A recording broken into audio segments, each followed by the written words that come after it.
हिम्मत है सुनने की? बातें समझ में आ रही है कि नहीं?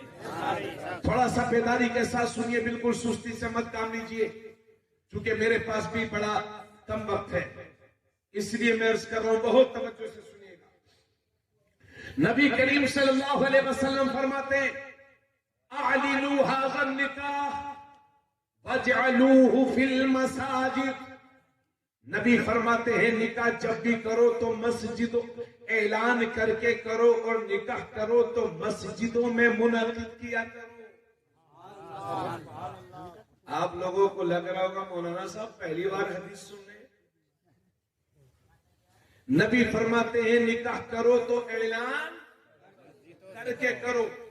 तो ये जो हम कार्ड छपवाते हैं, ये नबी की सुन्नत है और नबी के हुक्म पर अमल है। लेकिन हदीस के एक पार्ट पर अमल ना करो, दोनों पार्ट पर अमल करो। हालांकि इस मजमे में या स्टेज पर कोई भी साहब ऐसे नहीं बैठे होंगे जिनका निकाह मस्जिद में हुआ हो। कोई नहीं, मेरा भी नहीं हुआ भाई, निकाह मस्जिद में नहीं हुआ मेरा, लेकिन अफसोस है मुझे, गफलत में था, समझ नहीं पाया। हालांकि यहां निकाह कराओगे, यहां हो जाएगा 5 लाख का होटल लेकर कराओगे, वहां भी हो जाएगा, जंगल में कराओगे, निकाह की शर्तें पाली जाए, निकाह वहां भी हो जाएगा। लेकिन आपके नबी फरमाते हैं, निकाह को मस्जिदों में मुनक्किद करो, क्योंकि जब मस्जिद में निकाह होगा तो उसके 3 फायदे हैं।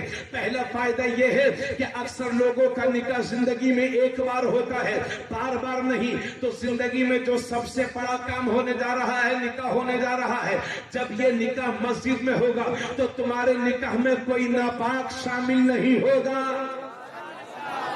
क्योंकि मस्जिद में नापाक लोग नहीं जाते, चाहे जितना भी गुनाहगार हो, मगर मुसलमान नापाकी के आलम में मस्जिद में नहीं जाता। तो जब मस्जिद में निकाह होगा तो तुम्हारे निकाह में कोई नापाक शामिल नहीं होगा। और दूसरी बात यह है कि जब निकाह के बाद 2-4 हजार रुपए के पटाखे फूटे जाते हैं, ये भी नहीं फूटेंगे। और तीसरी बात यह है कि निकाह के बाद जब निकाह पढ़ाने वाले या आलिम दीन या पीर साहब या सुन्नी आलिम या इमाम मोहतरम दुआ करते हैं, तो हदीस में लिखा है कि मस्जिद में जब दुआएं होती हैं तो मुसलमानों की दुआओं के साथ साथ अल्लाह के फरिश्ते भी आमीन कहा करते हैं। नारे तकबीर, नारे तकबीर, नारे रिसालत, नारे रिसालत, मसलके आला हजरत, मसलके आला हजरत, नारे तकबीर, नारे रिसालत।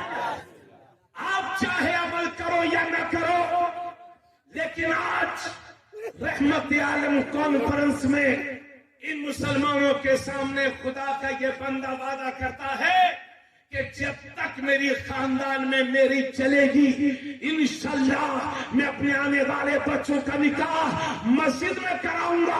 और चाहे जहेज दूं या ना दूं, लेकिन शरीयत ने मेरी बेटी का हक जो मेरी जायदाद में रखा है, इंशाअल्लाह वो जरूर दूंगा।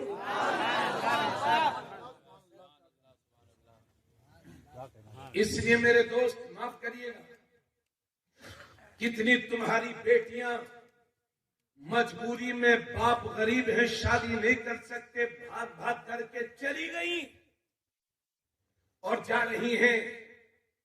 अगर किसी एक की बेटी चली गई है तो ये मत समझना कि उसकी गई है, अगर एक की गई है तो पूरी कौम की इज्जत का जनाजा निकला है,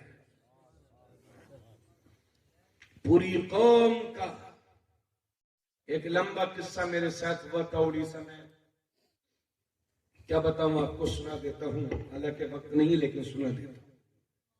एक साल में तकरीर करने गया था एक जगह, तो वहां एक साहब मेरे पास आए और कहने लगे, हजरत मेरे गांव बस्ती के लोगों ने मेरा बाइकाट कर दिया है, और ऐसा बाइकाट कि मैं अपने घर किसी को बुला भी नहीं सकता और गांव बस्ती में मैं खा भी नहीं सकता।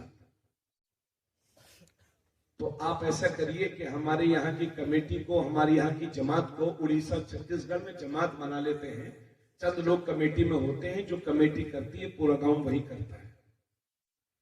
तो उन्होंने मुझसे कहा कि हजरत आप हमारी कमेटी को एक लेटर लिख दीजिए कि वो मेरा बाइकाट बंद कर दें और जमात में मुझे शामिल कर लें। बहुत परेशान था।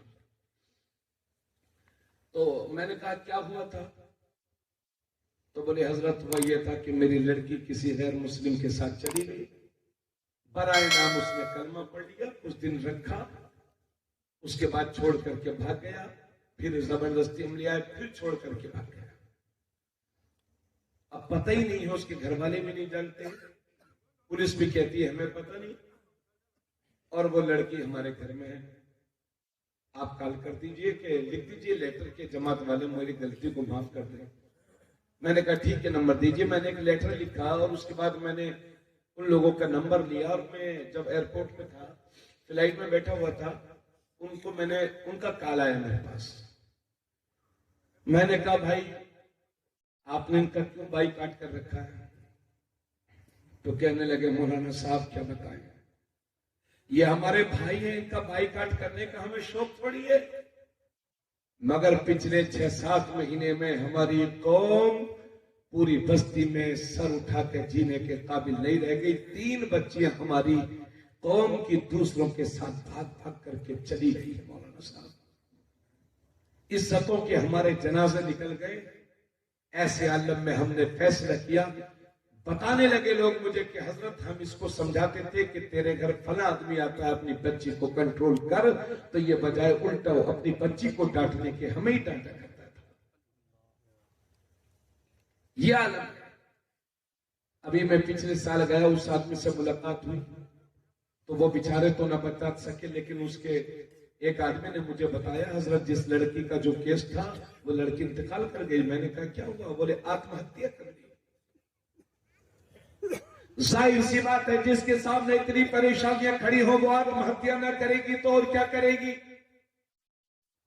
तुम्हारे कलमा पढ़ने वाले बहुत सारे गरीब भाई बस्तियों में आबाद है, जिनके सामने 4-4, 5-5 बेटियां हैं।